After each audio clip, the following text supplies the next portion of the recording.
Welcome to our final collage to vector video, maybe. I'm having fun showing you these little tricks and tips. I hope you are enjoying learning them and that these videos make them easier to learn.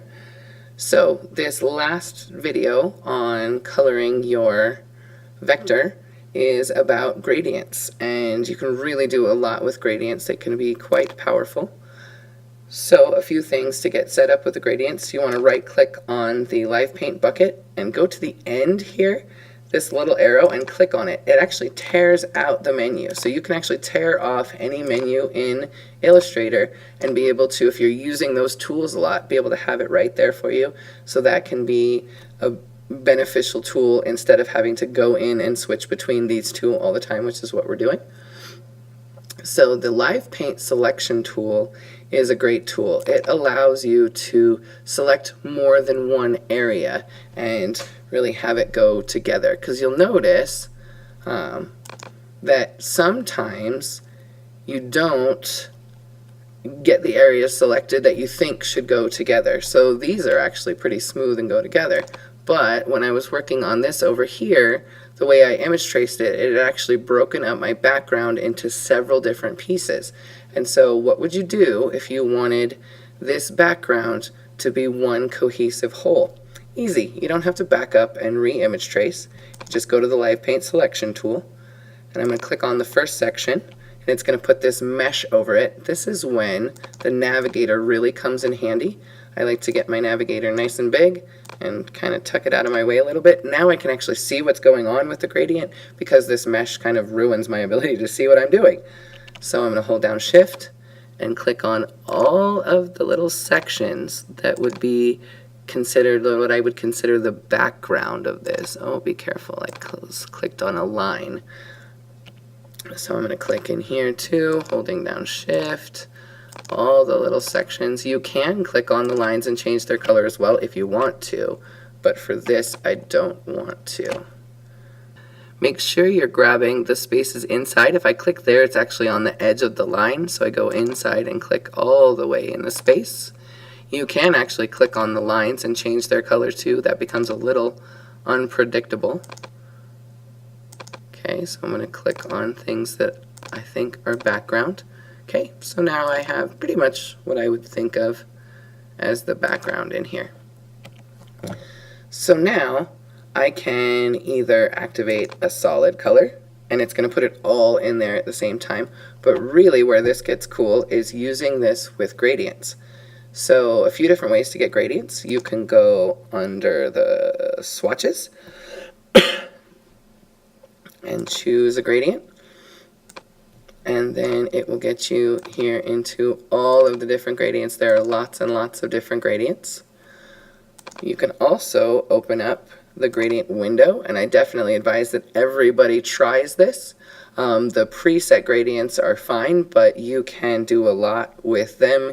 Either maybe I start with one, so say I see one that I like the colors, but I want to add to it, so I can do that.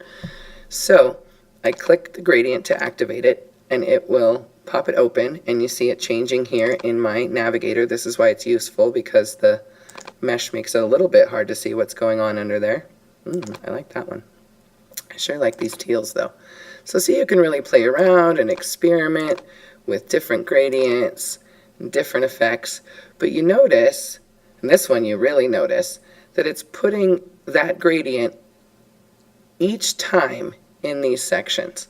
So sometimes that might be what you want, and then you can just go through and click in the little bucket. But this looks weird. It doesn't really have a cohesive whole, and in my thinking this is the background, so I want it to kind of flow together.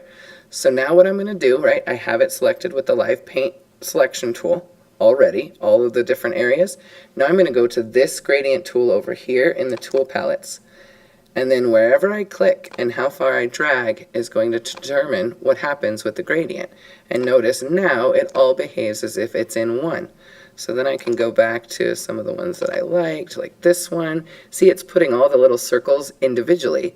But if I click and drag with the gradient tool with them all selected, now it is treating them as if they are one gradient. So even though I have separate areas, I can treat them the same. So I can use the gradient to kind of highlight an area that I want. If you have human figures, you can go into your swatches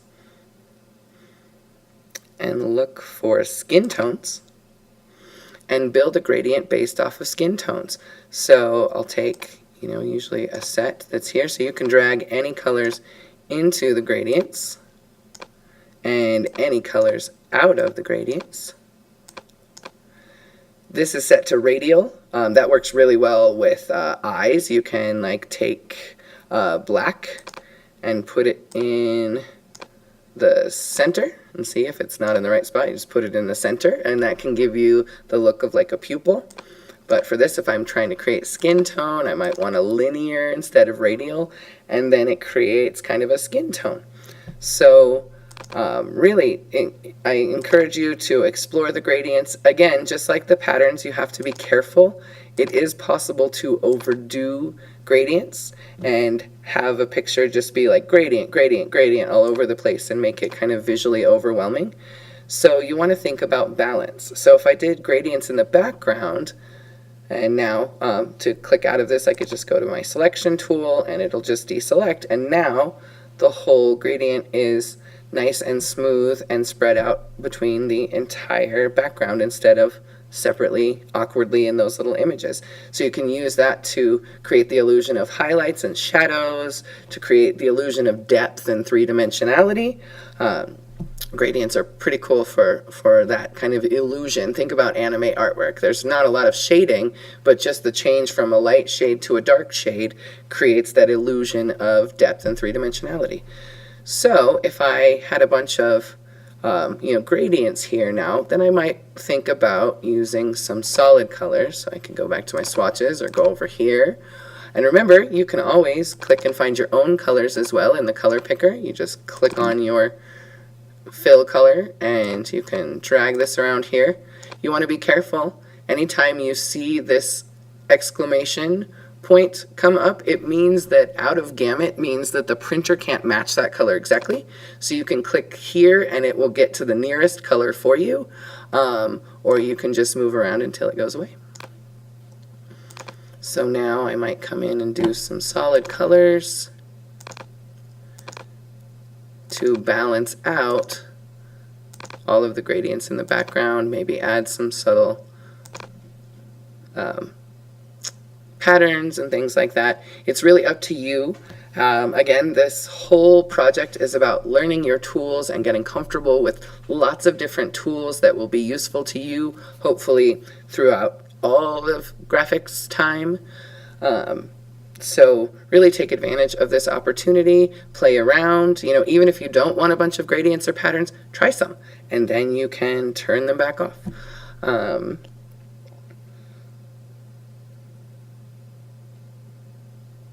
Other than that, I think that is everything. I hope you've enjoyed this. I certainly have. I'll see you in class.